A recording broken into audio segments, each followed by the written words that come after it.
In the name of Allah, the most compassionate, most merciful. Today's session meets with a studying new skill. That skill is skill number 7, which is called making inference from context. So this skill asks for drawing a conclusion from context. It means while reading the passage, so you are going to be provided with an arrow, like while watching or while studying an exam on the screen, an arrow is provided. After provision of an arrow, so that part should be read. And after reading that part, you need to find out and determine the unstated fact. The unstated fact means that the information is not stated directly. So it is you who draws a logical conclusion from context.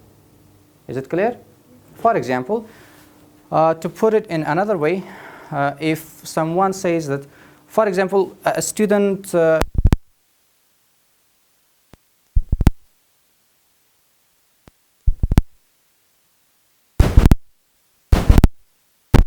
in the passage that the teacher has insulted her. It is not stated in the passage. But this response is written in choices, in multiple choices. That multiple choices means you are provided with 4 options, A, B, C, D. So from A, B, C, D or out of A, B, C, D, you are choosing, you are selecting the best choice, which is like the teacher has insulted her. The teacher has insulted her is not mentioned, is not stated in the passage. This is unstated fact because it is not stated directly that she has been insulted by the teacher. That is why she leaves the class with tears in her eyes. For another example, right now, right away, I've got a car and I have been using my car for a long time. For ages, I have been using my car. And I am making a lot of complaints about my car.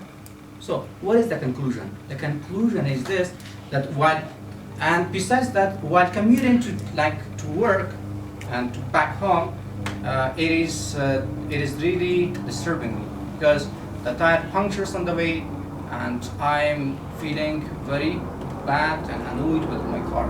So the conclusion is that I am selling my car and I am buying a new one. So this is the conclusion. It's okay. Okay? The conclusion is this. I'm selling my car and I'm buying a new one. So I'm selling my car and buying a new one or making a purchase a new one is not stated in the passage. But it is you who draws a logical conclusion from context. So to finalize this point, making inference from context means you should draw a conclusion which is not stated directly in the passage. That is it. So, from page number 84 up to page number 112, this is still the exercises are brought up in the book. And you ought to do all the exercises from page 84 and up to page number 112. That is it, the exercises. And it is safe to say, in order to get a clear picture from this skill, we should go through page 85. Page 85, go through page 85, everyone should go to page 85. Okay, there are some tiny and minimal exercises. Okay, those exercises are called pre-exercises or pre-practice because these exercises help each individual in the class in order to better understand the skill. Okay, question 1 says, Bats are nocturnal creatures. They are most active at night and are rarely seen in daylight. So, what is the conclusion? What is the unstated fact? Choice number A. Bats sometimes hunt during the day. B. Bats have excellent night vision. C. Bats sleep during the day. What could be the best choice? What do you think? Excellent night vision. Okay, who says A? Who says A? Raise your hand if you're claiming that A is correct choice. B. B. And C. Who says C? Okay. We have some students that they're not sure. They're not certain about the choice. Okay. As I read, the sentence of the question says, bats are nocturnal creatures. Okay, nocturnal creatures. They are most active at night. They are most active at night and are rarely seen in daylight. It means bats sometimes hunt during the day? No, because this is absolutely false. Bats have excellent night vision. This is the correct choice. Because logically, to draw a conclusion, this conclusion can be drawn from context. But this choice is not directly stated in the passage. It is you who draws a conclusion from the context. So, second question, determining the likelihood of an event in the past.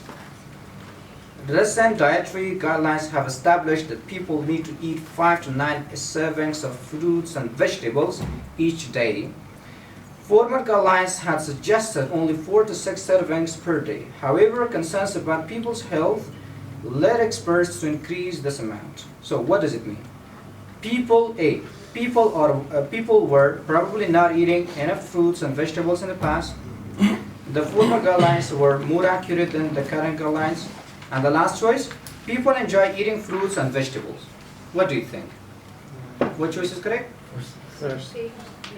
Okay, once again, I'm gonna read the context. The context says, recent dietary guidelines have established that people need to eat 5 to 9 servings of fruits and vegetables each day.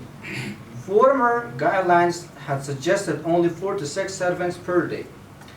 However, concerns about people's health led experts to increase this amount. So it means that the former guidelines were more accurate than the current guidelines? No. Because the current concern is this, that the people who used to eat fruits and vegetables were inaccurate. It means they were not accurate. They were inaccurate. They were not correct. So the people were probably not eating enough fruits and vegetables in the past. This is the best choice because like dietary, which was in the past, was less accurate than current. So the best choice is A. Question number 3. The first computer had to be housed in an enormous room.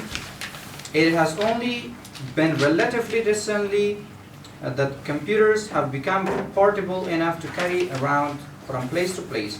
Newer tablet or laptop models make computers even more convenient to transport. So what does it mean? Older computers were smaller than newer computers? No. Portable computers function better than desktop computers? And the last one, tablet computers are smaller than previous models of computers. So the last choice is the best choice. So, overall, everybody understands? Everybody understands this scale?